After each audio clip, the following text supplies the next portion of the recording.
You're watching Philadelphia 76ers Now by Chat Sports. I am your host, Chase Senior. Coming up on today's show, the latest on Ben Simmons, CJ McCollum, as well as Kyrie Irving. And yes, we continue to talk about Ben Simmons because the dysfunction continues, and Sixers Media Day is on Monday.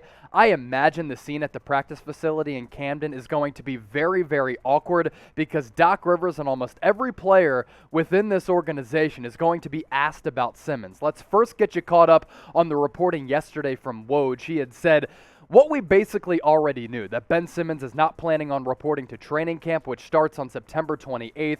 Simmons also said, according to his camp and according to Woj, he never wants to put on a Philadelphia 76ers jersey ever again, and he is even willing to go as far as foregoing salary so that he can be traded so that he never has to come back to Philly ever again. He bought a mansion in the Los Angeles area during the offseason, and it wouldn't surprise me if he already has all the boxes packed wherever he was staying in the city of brotherly love. When I look at the grand scheme of all of this, I think this is just so soft from Ben Simmons. The city of Philadelphia has always supported this guy since he was drafted #1 overall. The reason why Philly and the Sixers fan base has grown so frustrated with Simmons is for this reason. They see greatness within him. But Ben Simmons has never taken accountability for him failing to go from very good to being a great player. Why is that? He has never taken ownership of his flaws and his weaknesses, and that is why he had a disastrous playoff showing in the second round against the Atlanta Hawks. So when Sixers fans are frustrated with this guy, they're frustrated because they see that he can become a generational type of player, but he's never done the necessary things, working on his jump shot, being a competent free throw shooter, to really tap into his full skill set. Now, let's start to unpack everything that's going on this crazy Wednesday, because the day did get started with a little bit of drama.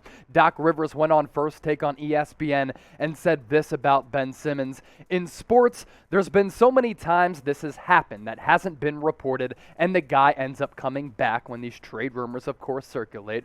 So listen, we're going to go through it. We're going to always do what's best for the team, but I can tell you up front, we would love to have Ben Simmons back. Interesting, Doc. He continued by saying this, and if we can, we're going to try and do that. You know, Ben has a long contract, so it's in our hands, and we want him back. He later said, we can win a championship with Ben Simmons. Doc Rivers also walked back on his comments that he made after Game 7 when he was asked, Doc, can Ben Simmons be a point guard on a championship-level team? And Doc, at that point, said, I'm not sure the answer to that. I think what Doc Rivers is doing here, he's increasing the leverage and he's increasing the value of Simmons because it has dropped precipitously over the last year and change. Several months ago, we were talking about Ben Simmons being included in a trade for James Harden. According to numerous reports out there, the Sixers, Joel Embiid, had signed off on that deal, and then it kind of crumbled apart. And Sixers, as well as Ben Simmons, continue to move on as a tandem, as an organization, and as a team. But I can imagine there was some awkwardness lingering there. But now we're talking about Ben Simmons maybe being included in a player-for-player swap for a player like John Wall. And I don't think that's equal value for a guy who has made it to a couple of All-Star games and is one of, if not the best defenders across the NBA. This is also a note for everybody out there and something to monitor. You have to beware of agent propaganda. There was a report yesterday about Ben Simmons not wanting to go back to the Sixers because a group of fans have come up with a plan to be outside of the practice facility in Camden to boo Ben Simmons when he reports to training camp. All of this and the additional reports on top of that reek of Rich Paul just trying to get a narrative out there that I'm not buying into. And there are thirsty reporters out there who are willing to report this because Rich Paul is feeding it to them in hopes that maybe they'll get a bigger scoop somewhere down the road. All of this smells fishy to me, and I don't have trust in Rich Paul because I think he's slimy at times, and I think he's trying to put a narrative out there that the city of Philadelphia, the city of brotherly love, the great city that I hail from, has treated Simmons like shit, when in reality, The frustration stems from Simmons never taking accountability for his own actions and his own shortcomings, which is a big reason why he's failed to tap into his potential, but also why the Sixers, with Joel Embiid as well as Ben, have failed to make it past the second round of the NBA playoffs. We're only getting started on today's show, but I do want to ask you this question, Philly, your opportunity to chime in and sound off in the comment section.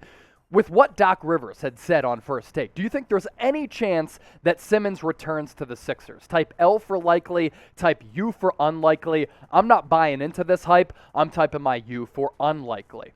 Stephen A. Smith, also today on ESPN, said a bunch of crazy things. One of the more notable ones, that Ben Simmons is not only willing to not report to training camp, he is willing to sit out the entire 2021-2022 campaign.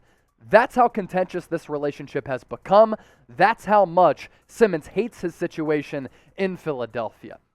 Ben Simmons, again, he's just soft. And I'm not trying to be Philly guy with saying all of this. I really do think that Ben Simmons is one of the softer athletes to ever come through Philadelphia in recent memory. And I've been following all of these teams since I came out the womb. Also, Stephen A. saying that the Blazers have kicked the tires on a trade that would receive for Portland Ben Simmons, sending to Philadelphia CJ McCollum, not far from where he played his college ball at Lehigh in the Lehigh Valley. This is what Stephen A. said. The Portland Trailblazers, from what I'm told, obviously they're talking about CJ McCollum, they're talking about Robert Covington, they're talking about a couple of first-round picks in exchange for Ben Simmons. They don't want to put it out there because you don't want to alienate CJ McCollum in the event that you keep him. But nevertheless, it's something that they've been willing to offer.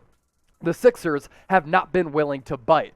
If I'm Daryl Morey, I'm biting the fish hook and I'm pulling the trigger on this deal because I think the value with a trade like that could be a pretty good haul in return for Simmons and probably the best deal out there. If CJ McCollum was traded to Philly, this is what the potential Sixers starting lineup would be if Tobias Harris is not included in that deal.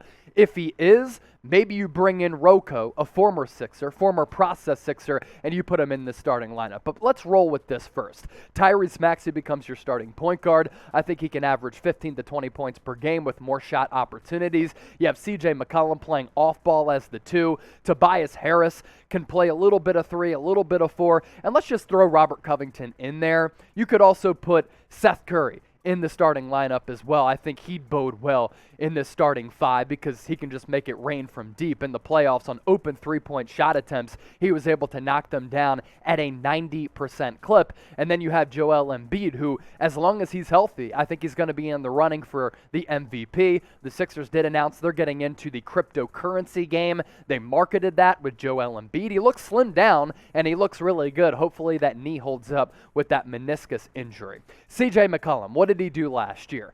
The backcourt with him as well as Damian Lillard, they haven't had a lot of postseason success. Only made it to the Western Conference Finals once back in 2019. They've gone out in the first round 4 of the last 5 years. They tried to replicate what the Warriors had with Steph Curry as well as Klay Thompson, but sometimes those units are just one of one. You can't duplicate them, and in the Warriors' case, you're never going to see another Klay Thompson and Steph Curry. But CJ McCollum, no doubt, is a bucket getter. He can score from every level on the basketball court. He's really a threat to put the biscuit in the basket all across the hardwood, and his numbers last year were very good. He can handle the rock. He can knock down some spot-up shots as well, 23 points per game last year. He's not going to be a big creator that leads to a lot of assists, but the field goal percentage just under 46, the three-point percentage right around 40. Those are very, very good numbers. And what have the Sixers missed come playoff time, come crunch time, ever since Jimmy Butler left? A guy who can really be relied upon to create his own shot and score from anywhere on the floor. I don't think you can rely on a big man in the modern day NBA to carry you throughout some of the crunch time moments of the season. So would you take CJ McCollum for Ben Simmons? Let me know. I would. Type H for hell yeah. Type M for you want more in that trade package. Let me know what you're feeling on this one. Next up, Kyrie Irving to Philadelphia.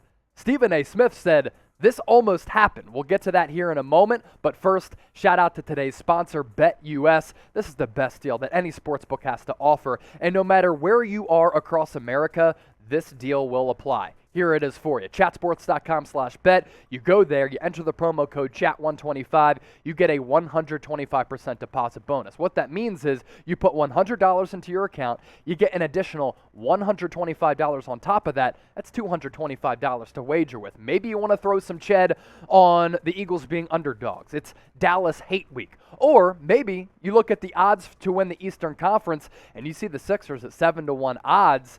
I don't hate it. I think this season could be a disaster because of all this Ben Simmons drama, but the Nets even odds to win it. No surprise there. Bucks right behind them at plus 350. Heat in fourth in odds at plus 800. Hawks at 16-1. That could be a decent value pick. Yes, I am still hurt. I am still heartbroken over that second round series. One more time, chatsports.com/bet. Enter the promo code CHAT125. You get that 125% deposit bonus. Now, on top of those CJ McCollum remarks from Stephen A., he also said this about Kyrie Irving. And I thought it was pretty fascinating. I mean, could you imagine Kyrie Irving on the same floor with Joel Embiid? Now, I'm not sure that Kyrie Irving, because he's somewhat flaky, would be able to last or survive in the pressure cooker of Philly. You saw what happened to Ben Simmons. Kyrie is kind of like Ben Simmons. He's very unpredictable and somewhat flaky. But Stephen A. said this: Kyrie could have ended up in Philly. Sean Marks couldn't do that trade because KD wasn't having it. I assure you, if it were not for Kevin Durant, the Brooklyn Nets would be interested in making that deal. He also said Ben Simmons with KD as well as James Harden, they would be runaway favorites to win the NBA title, and maybe Ben Simmons would fit nicely alongside those guys because he wouldn't have to shoot the basketball, and it looks as though Simmons is tired of hearing people asking for him to shoot the rock when people are just like, yo, Ben, you're a corner three away from being a superstar. We just want to see you fulfill your potential. So start shooting the rock to help yourself as well as the team offensively, and don't be selfish. Now, last week, I thought what Nick Wright said was pretty interesting as well. I think he said that Kyrie would retire if he was traded by the Brooklyn Nets. Is there any surprise there that Kyrie would just call it quits if he were to be traded away from Brooklyn? He's best friends with Kevin Durant. They have something magical going there. I think if that big three was able to stay healthy last year, they beat the Bucks in that second round series, and they're probably runaway favorites to win the NBA title. But you never know what's going on inside Kyrie Irving's head. What you do know, this guy's a special player. There's no question about it. I know the availability has been somewhat of a concern over time, but the numbers, they haven't been a concern at all. Last year, almost 27 points per game, 6 assists. He's never been the best dime dealer at the point guard spot because he's more scoring heavy.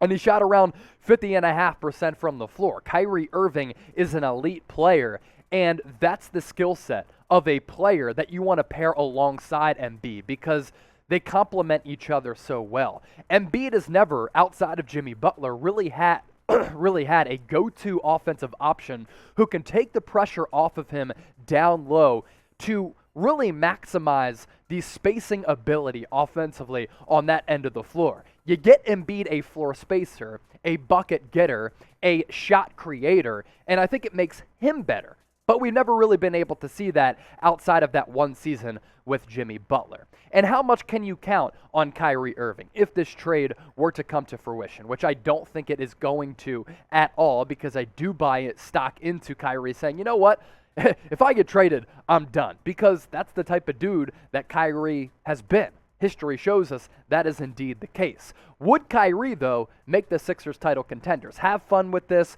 Of course, this is somewhat hyperbolic. We're just having fun and entertaining you here on the channel because that's what we do, and we're very unique. So would Kyrie make the Sixers title contenders? Type Y for yes, type N for no. Get those votes in. And before I dip on out of here, make sure you subscribe to the channel. We're getting closer and closer to 2,000 subscribers. Season right around the corner. We bring you all of the best Sixers news and rumors coverage right here on the internet.